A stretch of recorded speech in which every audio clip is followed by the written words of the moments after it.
Hello everyone, मेरा नाम है भार्गव भारद्वाज और ये है क्लास 12th की Indian eco chapter 1 Indian economics at the eve of independence का सेकंड पार्ट। ठीक है, फर्स्ट पार्ट ऑलरेडी आ गया जहाँ पे हाउ ब्रिटिशर्स एंटर्ड इंडिया और एग्रीकल्चरल सेक्टर में क्या एक्सप्लॉयटेशन उन्होंने किया उसका डिस्कशन है। आज की वीडियो में हम लोग डिस्कशन करेंगे इंडस्ट्रियल सेक्टर का कैसे उन्होंने एक्सप्लॉयटेशन किया, इंटरनेशनल ट्रेड सेक्टर का कैसे एक्सप्लॉयटेशन किया और फीचर्स क्या हैं इंडियन इकोनॉमी, क्या थे इंडियन इकोनॉमी के उस टाइम पे, वो सारा डिस्कशन हम आज करेंगे। स्टार्ट करते हैं अपने पहले टॉपिक से कि जो तीन बिग पिलर्स थे इंडियन इकोनॉमी के at the time of independence, at the time when Britishers came, that was agriculture, industrial sector and foreign trade. Agriculture we have already discussed. Industrial sector पे उन्होंने कैसे exploitation किया, उसे कैसे तबाह किया और क्या हमें आज की स्थिति में लाके खड़ा कर, उस टाइम पे जब हमें इंडिपेंडेंस मिली थी उसके बाद वाली स्थिति में लाके खड़ा कर दिया। इंडस्ट्रियल सेक्टर, क्या हमारा इंडस्ट्रियल सेक्टर उस वक्त बहुत अच्छा था। इंडिया पूरी दुनिया में हैंडीक्राफ्ट्स के लिए वर्ल्ड फेमस था, वर्ल्ड फेमस।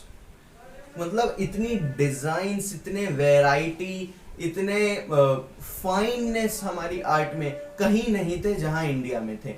लेकिन यही इंडिया की सबसे बड़ी ताकत थी। ये एक चीज थी जो इंडिया को पूरी दुनिया से जोड़ती थी, इंडिया की लिंक पूरी वर्ल्ड से कनेक्ट करती थी। ब्रिटिशर्स ने सबसे पहले आके दूसरा काम किया कि हम भाई इंडस्ट्रियल सेक्टर को खत्म कर देंगे, क्योंकि जब तक इंडस्ट्रियल सेक्टर से इंडिया की कनेक्टिविटी बनी रहेगी, जब तक इंडस्ट्रियल सेक्टर से इंडिया की कनेक्टिविटी बनी रहेगी पूरी दुनिया की, तब तक हम लोग उनको पूरी तरीके से कंट्रोल नहीं कर पाएंगे, ऐसा ब्रिटिशर्स ने सोचा। क्या किया उन्होंने लगा दिया heavy tax on export. India से जो भी चीज बाहर जाएगी भाई हम उस पर बहुत भारी टैक्स लगाएंगे। इससे हुआ क्या क्या, इंडिया का प्रोडक्ट फॉरेन मार्केट में बहुत ज्यादा एक्सपेंसिव हो गया। एग्जाम्पल के साथ समझते हैं, सपोज मेरी एक कोट मैन्युफैक्चरिंग कंपनी है, मैं इंडिया में बैठा हुआ हूँ, इंडिया में बनाता हूँ और ब्रिटिशर्स का राज्य चल रहा है, रूल चल रहा है। मेरी कोट मैन्युफैक्चरिंग कंपनी है, मैं हाथ से कोट बनाता हूँ और इसमें थोड़े से हैंड के डिजाइन्स भी दे देता हूँ, यहाँ पे कॉलर पे है, थोड़ा सा कफ्स पे। मेरा कोट बहुत ज्यादा अच्छा लगता है, मेरा कोट बहुत ज्यादा फाइन है, पूरी दुनिया में मेरे कोट की डिमांड है। मेरा कोट, मेरी कॉस्ट आती है बनाने की 500 रुपीज। जब मैं अपने कोट को एक्सपोर्ट करता हूं दूसरी कंट्रीज में, इसकी कॉस्ट लगभग थोड़ी सी, क्योंकि इंक्रीज तो होगी जब ट्रांसपोर्ट इतना बड़ा होगा। मान लो मेरे को अमेरिका तक भेजना है इंडिया से, तो मेरी कॉस्ट हो जाती है 500 से उठ के 650 रुपीज। मेरा कोट जो अमेरिका की मार्केट में है वो 650 रुपए का बिकता है। ब्रिटिशर्स ने आके क्या किया, इन्होंने हैवी टैक्स लगा दिया। मतलब वो जो 150 रुपए एड ऑन हो रहे थे वो तो अब होंगे ही, उसके अलावा 100 रुपए और एड ऑन होंगे। मतलब अब मेरा कोट हो गया 750 रुपीज का, 750 रुपए का अब मेरा कोट हो गया। मेरे को कॉस्ट अभी भी 500 रुपए ही आ रही है, ना मेरी कॉस्ट बदली है, ना ट्रांसपोर्टेशन की कॉस्ट बदली है। ट्रांसपोर्टेशन की कॉस्ट अभी भी 150 ही है, बस एक एक्स्ट्रा टैक्स इंट्रोड्यूस कर दिया गया है जिसकी वजह से प्रोडक्ट का प्राइस बढ़ गया है। वो प्रोडक्ट का प्राइस हो गया 750 रुपए। अब मेरी बात सुनो, मेरा प्रोडक्ट पहले अमेरिका में मिल रहा था 650 रुपए का, ठीक है, अब मिल रहा है 750 रुपए का। प्राइस बढ़ने से क्या हमने पिछले साल क्लास 11th में माइक्रो इकोनॉमिक्स में लॉ ऑफ डिमांड पढ़ा था? नहीं पढ़ा था, जहां पे हमने देखा था कि डिमांड और प्राइस का इनवर्स रिलेशनशिप होता है। प्राइस ज्यादा तो डिमांड कम।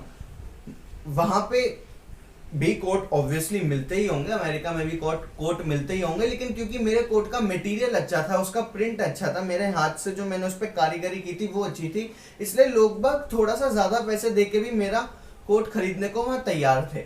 अगर वहां पे 600 रुपए का कोट मिल रहा है और मेरा 650 का था तो वो मेरा लेने को तैयार थे, क्योंकि उन्हें चीज अच्छी मिल रही है। लेकिन अब मेरा कोट 750 का हो गया, उनके यहाँ अभी भी 600 का ही चल रहा है, उनके यहाँ कोट अभी भी 600 का है। अमेरिका कंपनी है एक XYZ, एक मैं, ठीक है, मैं भी कोट बनाता था, अमेरिका XYZ कंपनी भी कोट बनाती थी। XYZ कंपनी अमेरिका ही की ही थी, इसलिए उसको ट्रांसपोर्टेशन की कॉस्ट नहीं आती थी, वो वहां पे 600 रुपए का एक कोट बेचती थी। मेरी मतलब मैं इंडिया में हूँ, तो मेरे को इंडिया से अमेरिका की एक्सपोर्टेशन की कॉस्ट लगती थी, इसलिए मेरा कोट 650 का हो जाता था।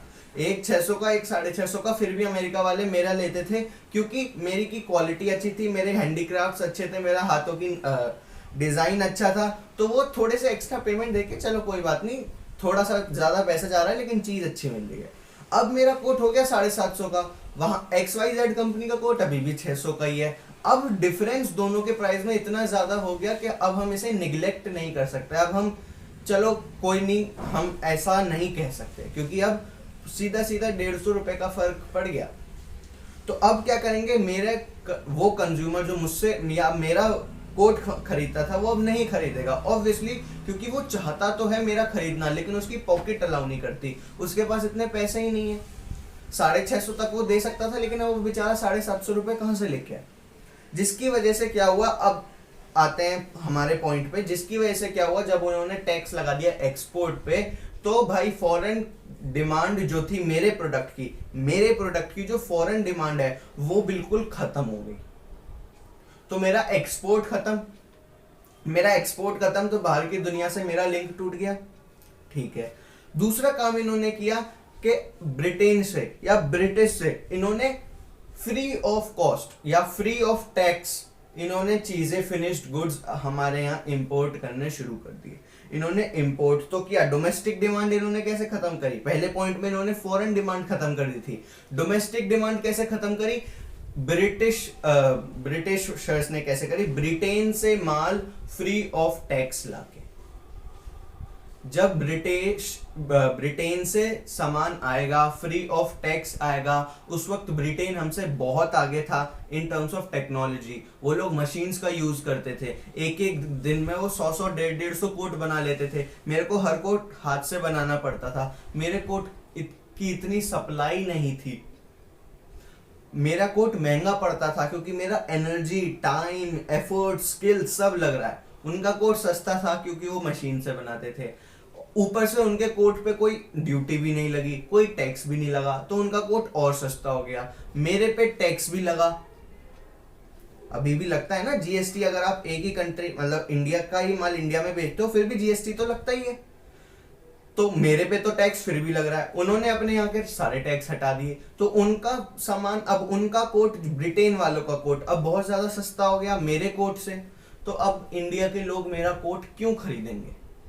ऑल्दो मैं उनकी ही कंट्री का ही मैन्युफैक्चरर हूं, मैं उनकी कंट्री का ही हूं, उनका देशवासी, उनका भाई बंधु ही हूं, लेकिन भाई समझने वाली बात है कि जब उन्हें चीज मुझसे सस्ते प्राइस पे मिल रही है, तो वो मेरे सामान क्यों खरीदेंगे? सर हो सकता है अमेरिका में जैसे आपका कोट 50 रुपए महंगे पे खरीदा जा रहा था, इंडिया में भी खरीद लिया जाता। हाँ, पूरा पॉसिबिलिटी है कि मेरा कोट इंडिया में भी महंगा होता लेकिन बिक जाता। लेकिन ध्यान देना, अमेरिका उस वक्त भी इकोनॉमिकली स्ट्रांग था, हम लोग इंडिया इकोनॉमिकली स्ट्रांग नहीं थे। ब्रिटिश ने इकोनॉमी हमारी बिल्कुल खत्म कर दी थी। हम लोग, अभी जब मैं आगे फीचर्स डिस्कस करूंगा हमारे इकोनॉमी के, हमारी आधी से ज्यादा जनता पुअर थी, पॉवर्टी थी, हमारी कंट्री में बहुत ज्यादा पॉवर्टी थी। उनके लिए 50 रुपए का डिफरेंस इग्नोर करना इनिशियली वॉज वेरी इजी। हमारे लिए या इंडिया वालों के लिए 50 रुपए का डिफरेंस इग्नोर करना इतना आसान नहीं था, इसलिए वो लोग ऑटोमेटिकली ब्रिटिश गुड्स पे शिफ्ट हो गए और मेरी डोमेस्टिक डिमांड भी खत्म हो गई। मेरा इंडस्ट्रियल सेक्टर पूरी तरीके से खत्म हो गया, इंडिया का इंडस्ट्रियल सेक्टर पूरी तरीके से खत्म हो गया, क्योंकि अब ना ही फॉरेन डिमांड बची ना ही डोमेस्टिक डिमांड बची। थर्ड पिलर, फॉरेन ट्रेड को इन्होंने कैसे हैम्पर किया, कैसे नष्ट किया। क्या किया ये लोग, लेके आए डिस्क्रिमिनेटरी टैरिफ पॉलिसी। डिस्क्रिमिनेटरी मतलब बायस्ड होना, पक्षपात। टैरिफ मींस टैक्सेस और पॉलिसी तो पॉलिसी है।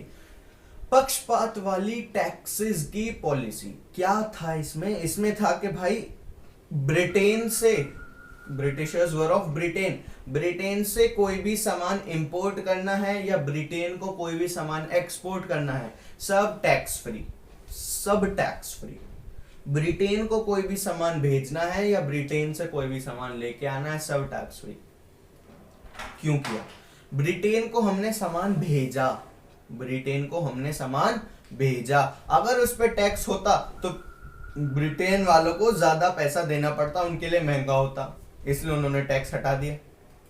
हम ब्रिटेन से सामान लेके आ रहे हैं, अगर उस पर टैक्स होता तो वो सामान महंगा हो जाता, और जैसे कि हमने डिस्कस किया कि उन्हें डोमेस्टिक डिमांड भी खत्म करनी थी। डोमेस्टिक डिमांड मतलब हमारी कंट्री में होने वाली हमारी ही डिमांड, तो उन्होंने डोमेस्टिक डिमांड भी खत्म करनी थी, इसलिए उन्होंने एक्सपोर्ट पे भी टैक्स नहीं रखा, या मैं कहूं इंपोर्ट पे भी टैक्स नहीं रखा। ये इन्होंने चीज करी सिर्फ ब्रिटेन के साथ। अगर इंडिया और ब्रिटेन के बीच में ट्रेड हो रहा है तो टैक्स नहीं लगेगा, और किसी कंट्री के साथ हो रहा है तो इंपोर्ट पे भी टैक्स लगेगा, एक्सपोर्ट पे भी टैक्स लगेगा। ठीक है, सिर्फ ब्रिटेन के साथ किया, इसलिए पक्षपात वाली बोला, और क्योंकि टैक्सेस के बारे में था इसलिए टैक्सेस वाली पॉलिसी बोली।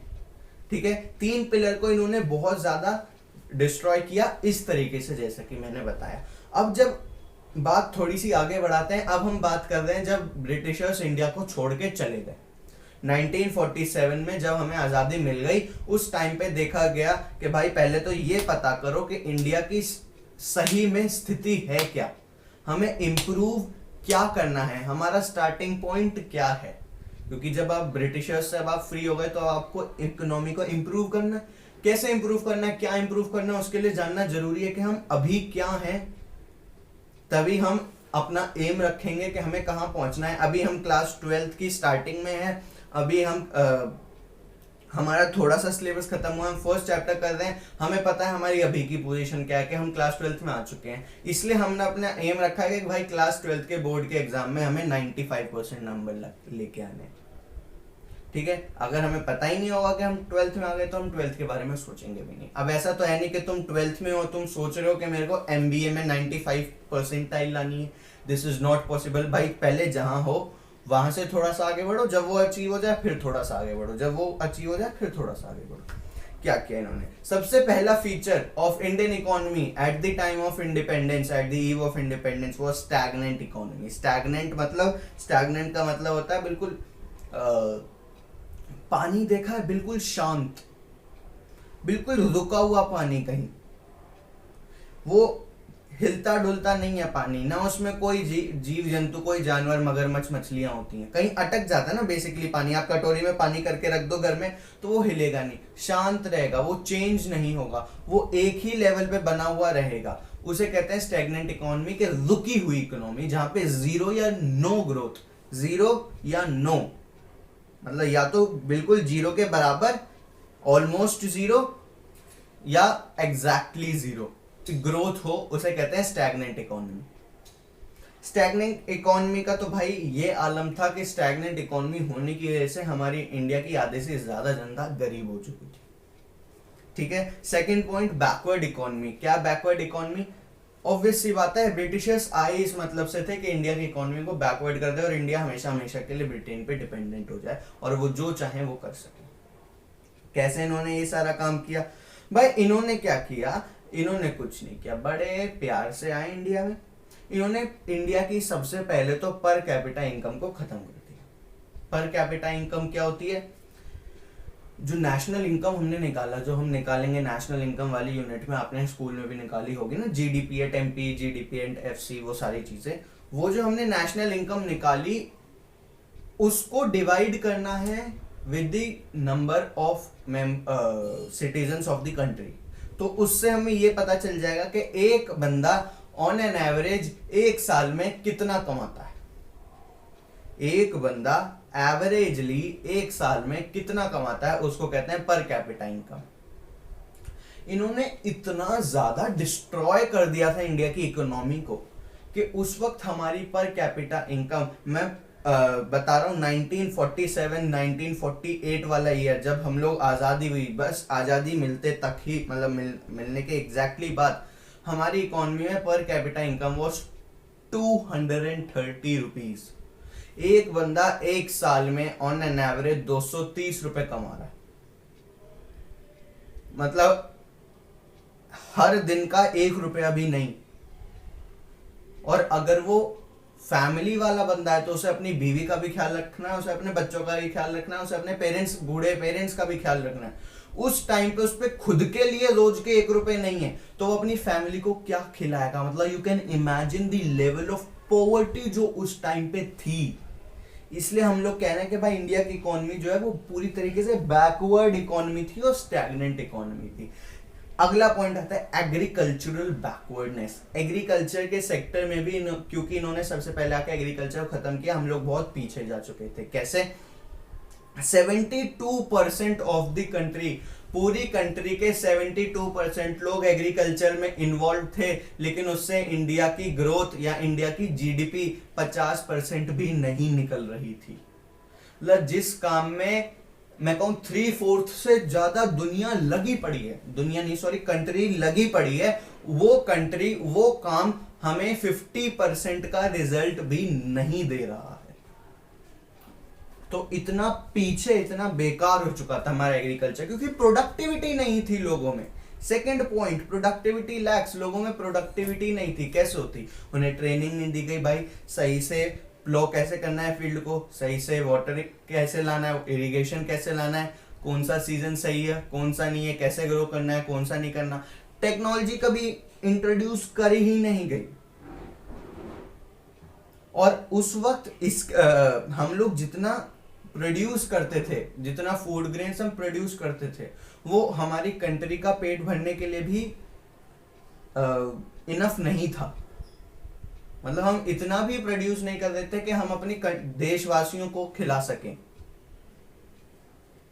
ठीक है, इतना पीछे जा चुका था। Second next point, industrial backwardness. Industries को तो भाई जैसे हमने देखा, एक्सपोर्ट्स इंपोर्ट्स का खेल कर करके इन्होंने इंडस्ट्रियल सेक्टर को तो बिल्कुल ही खत्म ही कर दिया था। क्या किया इन्होंने? बेसिक इंडस्ट्री मतलब FMCG goods, fast moving consumer goods, fast moving consumer goods, FMCG goods, इन गुड्स की इंडस्ट्रीज मतलब नॉर्मल बेसिक नेसेसिटीज की इंडस्ट्री तो इंडिया में लगने ही नहीं दी इन्होंने। बड़ी इंडस्ट्री जो ग्रोथ में, किसी भी कंट्री की ग्रोथ में इंपॉर्टेंट होती है, वो इंडस्ट्री भी इन्होंने इंडिया में लगने नहीं दी, क्योंकि ये लोग चाहते थे कि हमेशा इंडिया ब्रिटेन पर ही डिपेंडेंट रहे, उनके सामने ही गिड़गिड़ाता रहे, हाथ फैलाता रहे, इसलिए कभी इन्होंने उसको डेवलप ही नहीं किया। इंडिया जो बहुत वेल नोन था अपनी हैंडीक्राफ्ट इंडस्ट्री के लिए, उसको भी इन्होंने बिल्कुल खत्म करने का पूरा प्रयास कर दिया था। कॉटेज इंडस्ट्री, कॉटन इंडस्ट्री बिल्कुल खत्म कर दी। स्मॉल स्केल इंडस्ट्रीज बिल्कुल जीरो की तादाद पे ले आए ये लोग, क्योंकि बिजनेस अगर चलता रहता इंडिया में तो मतलब लोगों को इनकम जनरेट होती रहती, और लोगों को इनकम जनरेट होती रहती तो लोग इन पे डिपेंडेंट नहीं होते। ठीक है, सीधा सीधा ये मतलब था। और मशीन, ठीक है, ये लोग मशीन लेके आए इंडिया में, ओके वेरी गुड, बट भाई मशीन लाके इन्होंने क्या किया? मशीन को चलाना नहीं सिखाया, लोगों को ट्रेनिंग नहीं दी इन्होंने। कैसे मशीन यूज करनी है, फुल कैसे यूज करना है, कैसे प्रोडक्शन करना है, कुछ बताया ही नहीं। तो मशीन से होने वाली प्रोडक्शन की एफिशिएंसी बिल्कुल जीरो थी। बिल्कुल वैसे ही आप समझ लो कि आप एक गांव में हो, गांव के बीचों बीच चुपचाप एक दिन जाके आप एक बहुत बड़ी सी मशीनरी वहां पे जाके रखी हो और चुपचाप आ जाओ, पीछे से देखते रहो, क्या होगा? गांव वाले आएंगे, उसे देखेंगे भाई क्या नई चीज आ गई, उसे छुएंगे, देखेंगे क्या है, कैसे चलती है, कोई कोई बटन दबाएगा वो एकदम से चल पड़ेगी, लोग डरेंगे। ठीक है, इमेजिन ऑल दिस। ऐसे ही हिंदुस्तान यूनिलीवर का भी एक एड आया था बीच में, जहां पे उन्होंने गांव में शावर लगा दिया था। लोगों को पता ही नहीं शावर चलना कैसे है, उससे पानी भी आता है, क्या आता है, लोग वहां उस पानी से पानी पी रहे थे, लोग अपना ड्रिंकिंग नीड्स सेटिस्फाई कर रहे थे। तो ऐसी कोई नई चीज तुम जाके रख दो तो तुम क्या एक्सपेक्ट करते हो कि वो लोग उसे सही से चला लेंगे, उस मशीन को चला लेंगे? भाई 1 हफ्ते बाद जाके देखना, उस मशीन को खोल खाल के उसके लोहे वगैरह सब अंजर पुंजर लोग बाग गाँव में ले जाएंगे अपने अपने घरों में, मशीन ढक्कन पड़ी होगी वहां पे। तो मशीन तो लेके आया पर तुमने ट्रेनिंग ही नहीं दी, तुमने सिखाया ही नहीं मशीन को यूज कैसे करना है। तो इंडस्ट्रियल सेक्टर अपने आप ही पूरी तरीके से खत्म हो गया। Last point, rampant poverty. Rampant poverty क्या थे? पॉवर्टी तो हाय हाय इतना बुरी स्टेट थी पॉवर्टी की कि मैं क्या बताऊं। इतनी बुरी स्टेट, लोगों के पास खाने के लिए नहीं था, पहनने के लिए कपड़ा नहीं, शेल्टर नहीं, बेसिक नेसेसिटी नहीं, 2 वक्त की रोटी भी नहीं निकाल पा रहे थे। अभी मैंने बताया ना, पर कैपिटा इनकम वॉज 230, लगा लो एक तो 1 रुपए में क्या ही आता होएगा उस वक्त। चलो अगर आ भी गया गलती से तो रोज के लिए 1 रुपए नहीं है, हर रोज के लिए 1 रुपए नहीं है। और 1 रुपए ऑलमोस्ट, अगर आपकी फैमिली है, अगर सिर्फ पापा जी कमा रहे तो पापा जी की बीवी जी मतलब मम्मी जी और मम्मी जी के बेटा जी मतलब 3 लोगों के लिए 1 रुपए, दैट टू नॉट डेली। तो वो स्थिति थी इंडिया की, उस हद की पॉवर्टी थी। ये सारा काम किसकी वजह से हुआ? ब्रिटिशर्स की रूल करने के से। रूल पहले भी बहुत लोगों ने किया, पूरा मुगल एम्पायर ने, गुप्ता डायनेस्टी, इतनी सारी डायनेस्टीज हमने हिस्ट्री में पढ़ी, पर वो लोग यहाँ पे रह के उन्होंने डेवलप किया, यहाँ पे रह के कंट्रीब्यूट किया। किसी ने बहुत ज्यादा डेवलप किया। आप देखो हमारे मॉन्यूमेंट्स, आपके हमारे फोर्ट्स, आधे से ज्यादा ऑलमोस्ट सारे मुगल एम्पायर्स ने बनाए हैं, मुगल एम्पायर्स में बने। उन्होंने डेवलपमेंट करी, वो यहाँ रह के डेवलपमेंट करी, उन्होंने इस कंट्री को अपनी कंट्री मान के डेवलपमेंट करी। ब्रिटिशर्स ने कभी इंडिया को अपनी कंट्री माना ही नहीं। ये लोग हमेशा चाहते थे कि इंडिया हमेशा हम पे डिपेंडेंट रहे। ठीक है, तो ये थे features of Indian economy eight the eve of independence. और छोटा सा इंट्रोडक्शन तीनों सेक्टर्स का, एग्रीकल्चर, इंडस्ट्रियल और फॉरेन ट्रेड, इंटरनेशनल ट्रेड का भी मैंने आपके साथ डिस्कस किया। इस वीडियो को मैं यहीं बंद करूंगा क्योंकि वरना बहुत बड़ी हो जाएगी। अगली वीडियो में हम एग्रीकल्चर सेक्टर में क्या क्या था, क्या क्या स्टेज थी, क्या क्या वो लोग बिगाड़ के गए, उसको डीप में पढ़ेंगे। तो ये वीडियो तो यहीं खत्म होती है। एंड यस, अगर आपने अभी तक चैनल को सब्सक्राइब नहीं किया और चाहते हो कि मुझसे और पढ़ना है, मेरे एग्जाम्पल समझ में आ रहे हैं, मेरा कंटेंट समझ में आ रहा है, तो बहुत इंपॉर्टेंट काम है, चैनल को अभी अभी अभी अभी नीचे सब्सक्राइब करना। नहीं, नीचे रेड कलर का बटन सब्सक्राइब करना है। चैनल को सब्सक्राइब करते ही वीडियो अगर चाहिए है, वीडियो चाहिए ना, पढ़ना है ना, क्वारंटाइन का टाइम है, सब लोग घर में बैठे हैं, तो क्या करना, वीडियो में पढ़ना है। तो वीडियो से अगर पढ़ना है तो क्या करना पड़ेगा, बेल आइकन को हिट करना पड़ेगा, ताकि वीडियो आपको पता चल जाए भाई नई वीडियो आ गई, मेरा पढ़ने का टाइम हो गया। क्योंकि स्कूल तो भाई स्कूल खुलेंगे, वो एकदम सिलेबस भगाएंगे। वैसे अभी न्यूज आ रही है कि सीबीएसई शायद हो सकता है सिलेबस कम कर दे। अगर वो कुछ सिलेबस कम करेगा तो मैं उससे रिलेटेड भी वीडियो में आपको वीडियो में बना के अपडेट कर दूंगा। अभी तक तो वही सिलेबस है और मेरे को नहीं लगता भी जून जुलाई से पहले खुलेगा, मेरे को ऐसा लगता नहीं है खुलेगा। आई प्रे के खुल जाए। तो सबसे बेस्ट है टाइम को यूटिलाइज करो। दिन में 1 घंटा भी अगर आप पढ़ते हो या आधा घंटा पर सब्जेक्ट देते हो, बहुत है। ठीक है, बहुत है। सिलेबस एटलीस्ट मैं कह सकता हूं आपका टाइम पे खत्म हो जाएगा। Okay, so thank you, bye bye. मैं वीडियो को यहीं बंद करता हूं। Thank you for listening till this moment and bye bye.